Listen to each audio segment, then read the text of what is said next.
ñu ne leen internet yu Sicap TV amaan mbégte dalal leen seen émission 30 minutes avec un candidat tey nag ñu dalal kenn ci candidat yi nga xamante ne dañoo samp seen ndënd ci mairie bu Mermoz Sacré-Cœur Ndiack Lakh di njiitu coalition gox yu bees monsieur le maire ñu ngi leen nuyu. maa ngi leen di fay di nuyu aussi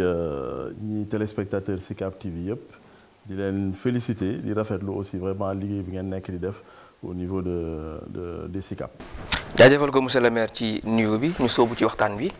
alors gis nañu ni campagne bi door na ay bés rek des ñu soobu ci li nga xamante ne moom mooy élection yi alors ñu bëggoon a xam tey boo doon def ab bilan jëmale ko ci le maire sortant Barthélémy Dias moo fi nekkoon ndiru 2 ans doon gérer li nga xamante ne moom mooy mairie bi alors justement ban bilan ngay def jëm ci gestion wu mairie bu Mermoz Sacré-Cœur. waaw maire sortant bi c'est vrai mi ngi fi depuis 12 ans je pense que mandat bu njëkk bi ñëpp nangu nañ ni vraiment il n'a pas été à la hauteur loolu moom ci boppam wax na ko juróom-ñaari at yi nga xam ni moom la nekk di terminer nii aussi il faut reconnaître que am na point yoo xam ne vraiment commune bi avancé na ci. Notamment ci wàllu éducation je pense que am na jéego yu am solo yu ñu ci def mais aussi ci wàllu mobilisation ressources financières yi am na aussi jéego yu am solo yu ñu ci def parce que budget bi fi mu jógee ak fu mu yegg tey wane na ni am na ay liggéey yu ñu ci def waaye aussi il reste beaucoup de points yoo xam ne ay points d'amélioration la ci wàllu gouvernance parce que loolu dafa am solo ci wàllu modèle de gouvernance bi nga xam ni moom la ñu war a am tey ci communes yi ci wàllu aussi équité aussi dans tout ce qui est attribution des aides sociales ci wàllu également aménagement espace yi parce que gis nañ ne am na espace yu ñu aménagé mais am na lu bëri loo xam ne dafa des beneen point bi nga xam ne aussi gëm nañ ni waroon nañ ko mën a weesu mooy lépp li concerné en fait cadre de concertation yi parce que gis nañ aussi problème yu bëri ci biir commune bi ci wàllu vraiment projet yi nga xam ni mairie bi waroon na ko def waaye emporté wul adhésion population yi loolu tamit mu doon vraiment loo xam ne waroon nañ ci def jéego yu am solo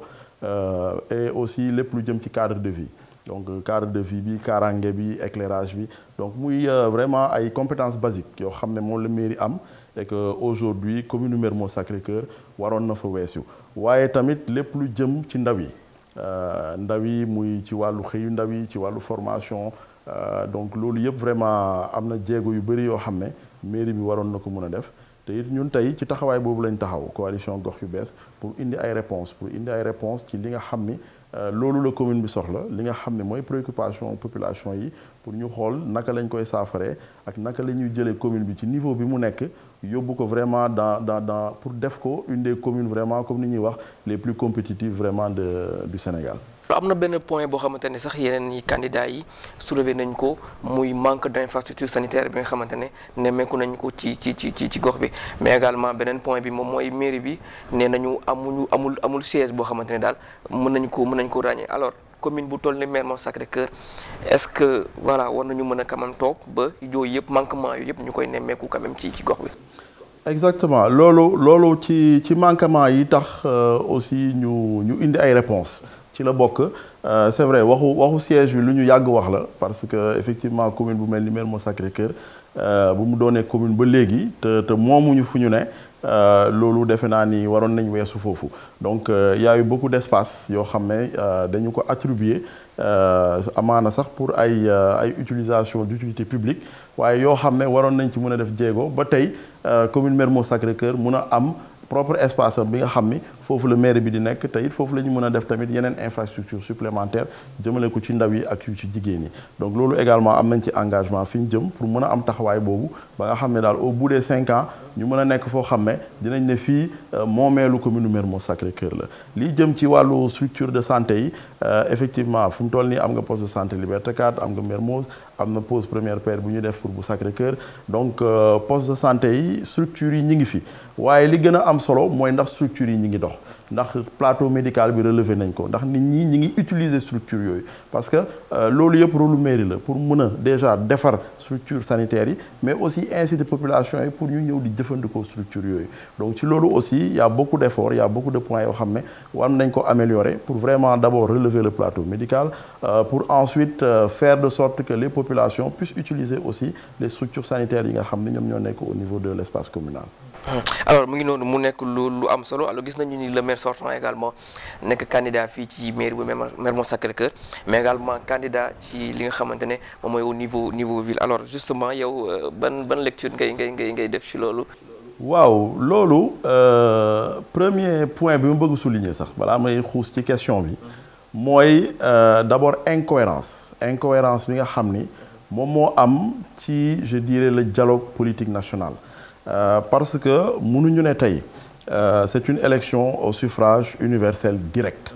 acteurs politiques yi nangu ko ñu dem ne nit mun na présenter wu ville présenter wu commune loolu c'est déjà fausser le débat balaa même ñu fay egg parce que kii présenter ville présenter commune bés bu gagner ville gagner commune il faut mu démissionner ci benn bi donc ci bi mu démissionner ça veut dire que on revient sur le mode de scrutin initial boo xam ne c'est les conseillers qui vont désigner le maire donc loolu ça veut dire que commune bu mel noonu du population yi ñoo tànn seen maire su boobaa c'est les conseillers municipaux ñoom ñooy tànn seen maire donc loolu ma gëm ni lu acteurs politiques yi naroon bañ la déjà au niveau même du dialogue national concernant maintenant le maire sortant c'est vrai man de su ma laajoon sama xalaat du ma ko digal parce que dafa doon koo xam ne dafa taxawaay biir Sénégal pour wane ni vraiment parole publique dafa doon loo xam ne dafa sacré te it li mu ci wax ak jéego yu mu ci dox depuis ay at mooy vraiment sàmm kàddu ci li nga xam ni loolu la waxante ak sénégalais yi te it déggoon nañ ko fi mu ne ni que du doon candidat ci commune Mermoz Sacré-Cœur wëlbéeku tey doon candidat loolu aussi ma gëm ni rek méngoowul ak en tout cas li nga xam ne moom lay woote par rapport ak sénégalais yi beneen point bi également mooy lépp loo xam ne dafa jëm ci wàllu troisième mandat parce que nag nañ ko waxta dee soo doonee candidat fii doon candidat Dakar mooy yaa ngi laajte troisième mandat ci commune bi parce que soo bëggul troisième mandat waroo déposer candidature au niveau de Mermoz Sacré-Cœur su boobaa da ngay dem ville de Dakar xeex ko ak sa ay morom gëm sa bopp parce que nag mbir mi loolu la am na loo xam ne soo koy wooyee soo koy wootee da nga koy ñeme dem jusqu'au bout donc aujourd'hui gëm naa ni munoo di xeex troisième mandat ci dëkk bi ba pare yow ci sa bopp nga bëgg a def un troisième mandat fi nga xam ni dafa dëkk incohérence totale moo ci am voilà loolu daal mooy li nga xam ni moom laa ci xalaat donc di aussi lancer un appel aux populations pour que nit ñi aussi mën a ràññee mën a xam fi ñu jëm parce que wax yi bëri na coow li bëri na waaye il faut que ku ci ne également nga mën a sa waxu démb doon sa waxu tey et par rapport à ce point là je pense que les populations de Mermoz Sacré-Cœur dañu war a jël seen responsabilité parce que mënuma en tout cas man ne Macky Sall bu mu def troisième mandat ba pare man fi ma dëkk fi may yeewoo ma ñëw ne dama fay def troisième mandat. jërëjëf monsieur le maire alors dañuy xuus ci li nga xamante ne moom moo soxal programme bi nga teg jébbal ko askan yu yeewoo ci commune bu Mermoz Sacré-Cœur alors ñu gis ni da nga jël toll ci 25 engagements yooyu lépp ngi ci point yëpp ngi ci cadre de vie bi ngi fi éducation moom nekk point yoo xamante ne da nga ko dajale lépp présenté ko population bi alors justement est-ce que mën nañu ñëwaat ci programme coalition gox yu bees. waaw loolu damay sawar wax ci programme bi waaye balaa may xuus ci biir programme bi dama bëgg a indi ay leeral rek ci ni ñu tënkee programme bi parce que loolu dafa am solo lool ndax ñun bu ñu tàmbalee liggéey bi ñetti at ba ñeenti at ci ginnaaw defe naa candidat yu bëri mun naa ne 90% candidat yi fi ne kenn xalaatul woon déposer candidature pour mairie bi donc ñun dañu teel a dëggal suñu bopp teel a wane suñu bopp xam ni fii leen jëm commencé ci waxtaan ak population yi ba pare ñeme ko li ñu njëkk a def mooy dañu woo benn kuréel boo xam ne xam-xamam dafa màcc ci lépp lu jëm ci décentralisation ñu ne ko ñun de am na ay propositions yi ñu bëgg a def suñu population amaana nag fii la ñu yeewoo fii la ñu juddoo fii la ñu yaroo fii la ñu màggee fii la ñu dëkk donc xam nañ li xew ci biir commune bi waaye dafa am loo xam ne soxla nañ ngeen gën ko gëstu donc pour ñu mën a am lu ñuy woowee monographie état des lieux commune bi ñu xam ñun suñu commune ban yan ndaw lañ am yan jigéen lañ am suñu ressources yi fu muy jógee ainsi de suite donc loolu yëpp muy ay aspect technique donc yoo xam ne pour bépp décideur da nga war a am ay données da nga war a am ay éléments d'aide à la décision pour le permettre de pouvoir faire des propositions vraiment faisables donc ñoom ñu def liggéey boobu pendant presque 1 an bu ñu defee liggéey bi ñu jébbal ñu ko nañu dee ñun de ci li ñu gis ci ndaw yu ñu seeti ci jigéen yu ñu seeti ci association yi ci maire bi ci conseil municipal bi ci préfet ci receveur ñëpp ñu dem seeti leen ñu ne ñu ñun de lii la ñu gis lii mooy façon commune bi ngeen am lii mooy jeunesse bi ngeen am lii mooy jigéen yu ngeen am ñun ñu jël loolu jëlaat encore 1 an duggaat ci nit ñi dem waxtaan ak ñoom sur la base de li ñu am ñoom it ñu wax ñu seen xalaat ñu jël loolu boole ko loolu moo indi tey offre politique bi nga xam ni moom lañ joxe donc pour tënk dafa doon loo xam ne dafa jóge ci askan wi delluwaat ci askan wi offre politique bi nag ñu def ko sous forme d'engagement 25 engagements ak 100 actions prioritaires engagement yi pour wone gis-gis bi pour wone fi ñu bëgg a yóbbu commune bi dans les 5 prochaines années waaye ñu def ko aussi sous forme d'engagement parce que dañu gëm ni à l'heure du bilan il faut que nit ñi mën a am ci li ñuy sukkandiku parce que tey maire sortant bi mi ngi présenter candidature waaye bilan wam mënu population yi mënuñu sëkkandiku ci benn élément d'appréciation par rapport ak campagne bi mu def bala bu muy laaj baatu population yi ñun nag ñu ne loolu bëgguñu egg foofu li ñuy def mooy dañu jël ay engagement bind ko def ko sur un document dugal ko ci réseau yi moom moo nekk nii mooy document bi 25 engagements 100 actions prioritaires ngir amal Mermoz Sacré-Cœur bu bees ñu bind ko defar ko jébbal ko population yi pour que aussi demain à l'heure du bilan nit ñi mën a am ci li ñu sukkandiku pour ne ñun de lii moo tax ñu fal leen ñëw leen toog nag point par point ñu xool ndax réaliser ngeen war a réaliser wu leen donc loolu day gën a yombal tànn bi wala day gën a yombal ëllëg suñu bëggee laajaat encore baatu askan bi ci biir loolu nag ñu génnee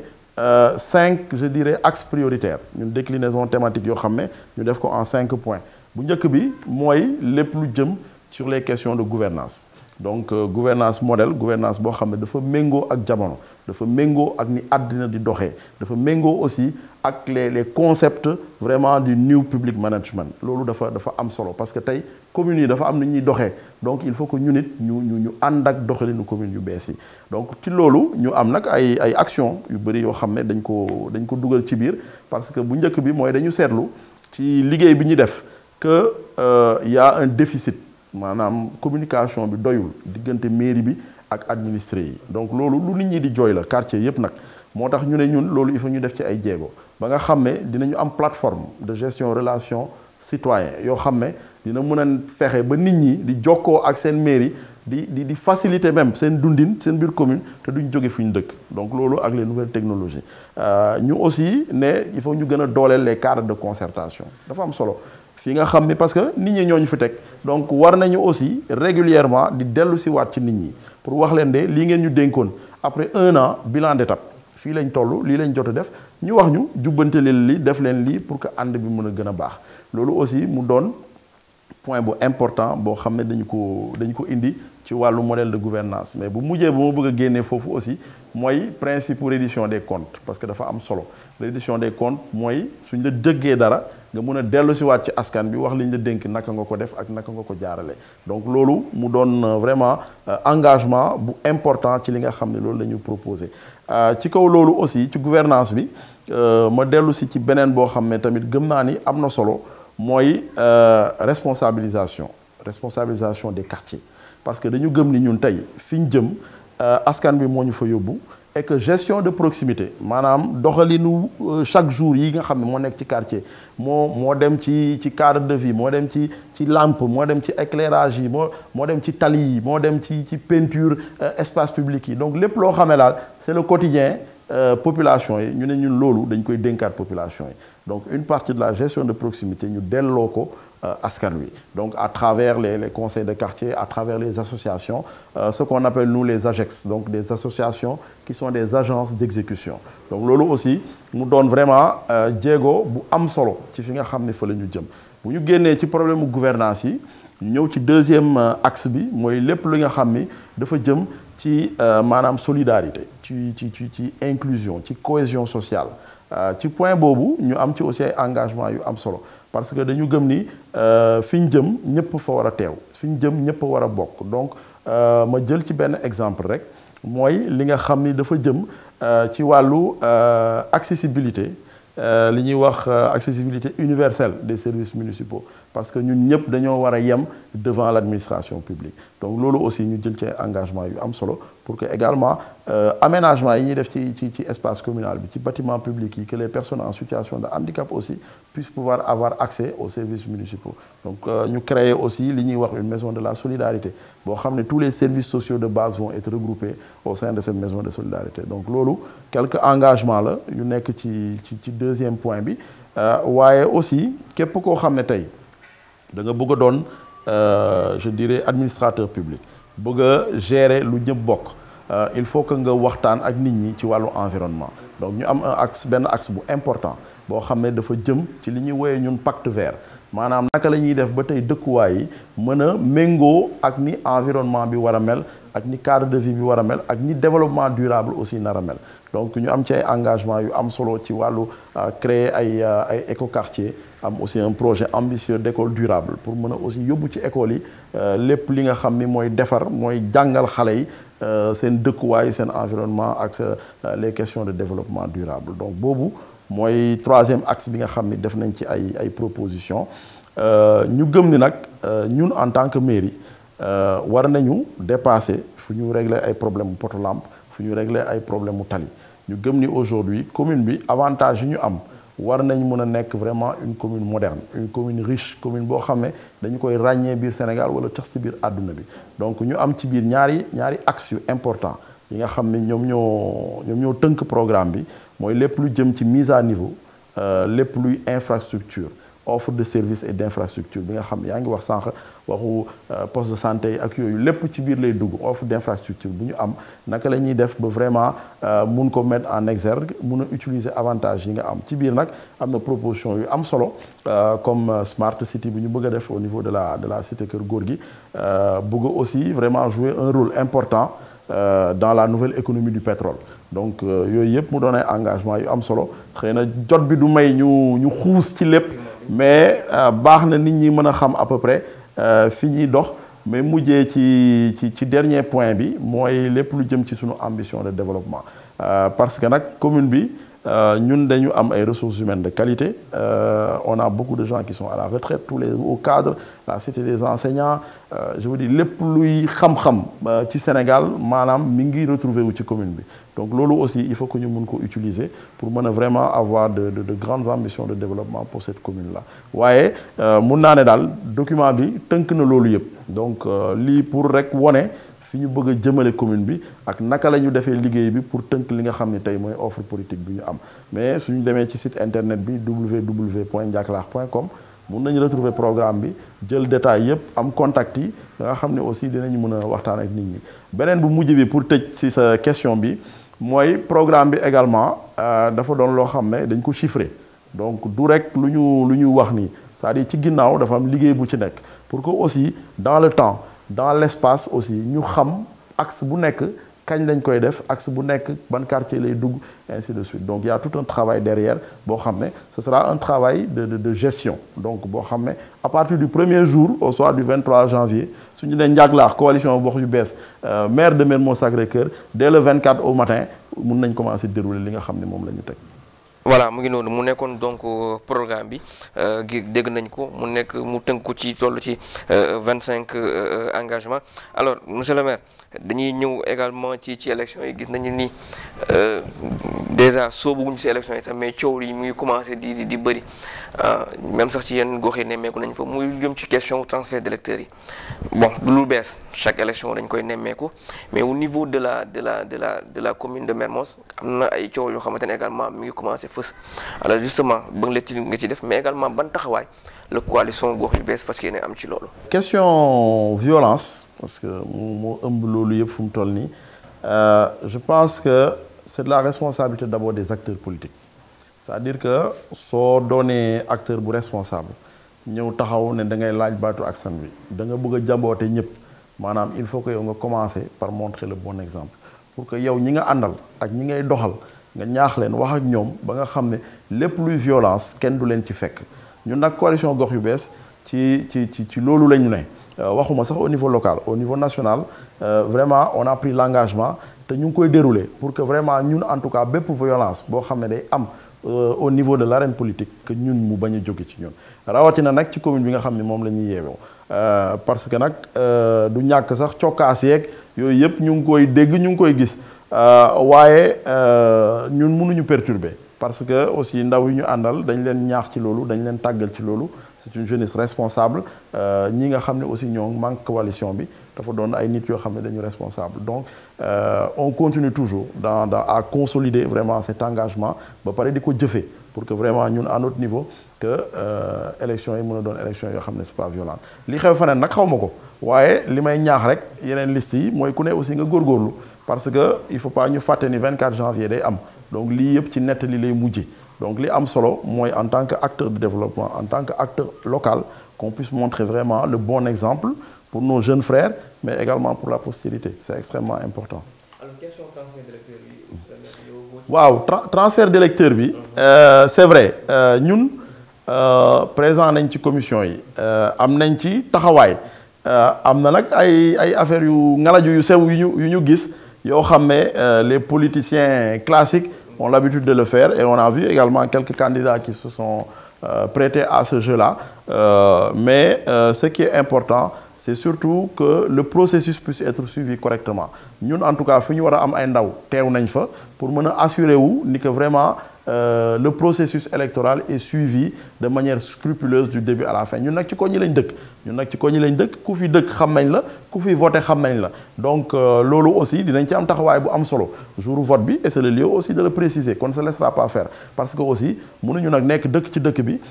dëkk ci koñ yi di yeewandoo ak nit ñi ba pare di nangu nag nit ñi di jël ay nit à gauche à droite di leen indi suñu kon pour ñu ñëw voter donc loolu également je pense que il est de la responsabilité aussi des structures qui organisent les élections de prendre toutes les mesures pour éviter en tout cas ce type de considération bi nga xam ni yàgg na fi am mais loo xam ne dañ ko war a xeex parce que aussi du luy ndamu démocratie du ndamu aussi sunu commune Mermoz Sacré-Cœur. jërëjëf monsieur le maire gis nañu ndorteelu campagne bi ba léegi yaa ngi ci caravane yi visite de proximité waxtaan ak population bi alors coalition bi ban gis-gis nga am ci terrain bi par rapport est-ce que mën nañ jàpp ni xel daal mën na dal ci coalition bi. waaw ñun nag ba ñu tàmbalee waxuma sax waxu campagne bi parce que ñun campagne bi moom daf ñoo fekk ci ay proximité rek ñu continuer rek ànd ci xëy na peut-être li ci yokku rek booy xumbaay beeg coow li rek moo ci yokku mais ku suivre coalition bi depuis presque 1 an di nga gis ni terrain bi bàyyiwuñu ko maintenant ci fi ñuy dugg aussi ak célérité lañ ciy dugg parce que